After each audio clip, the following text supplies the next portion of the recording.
Dica número 1. Sou britânico. Dica número 2. Fui um agente secreto.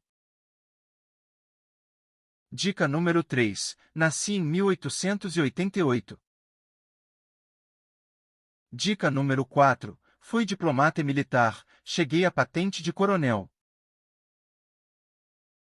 Dica número 5. Fui capturado e torturado. Dica número 6. Recebi diversas condecorações. Dica número 7. Fui arqueólogo e participei de escavações em Carquemis, no rio Eufrates.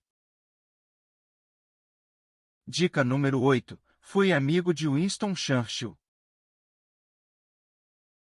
Dica número 9. Morri em 1935 em um acidente de moto. Dica número 10. Escrevi a obra clássica, Os Sete Pilares da Sabedoria. Dica número 11. Meu nome é Thomas Edward, mas sou mais conhecido pelo sobrenome. Dica número 12. O jornalista Lowell Thomas me fez famoso.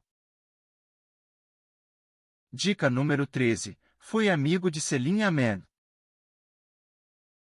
Dica número 14. O ator Peter O'Toole recebeu um prêmio como melhor performance da história do cinema, ao me interpretar em um filme épico lançado em 1962. Dica número 15. Participei da Primeira Guerra Mundial, no Oriente Médio. Dica número 16. Participei da Revolta Árabe, iniciada em 1916, ao lado de Faisal I.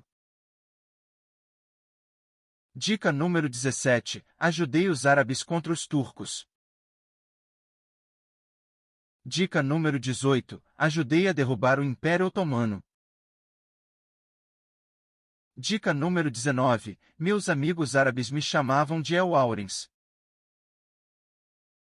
Dica número 20. Meu último nome começa com a letra L. E aí, acertou? Parabéns para quem palpitou, Lawrence da Arábia.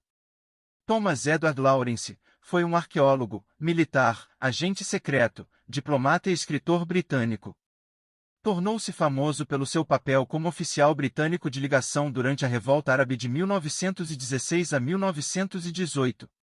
A sua fama como herói militar foi largamente promovida pela reportagem da revolta feita pelo viajante e jornalista americano Lowell Thomas. Até a próxima rodada do jogo. Quem sou eu?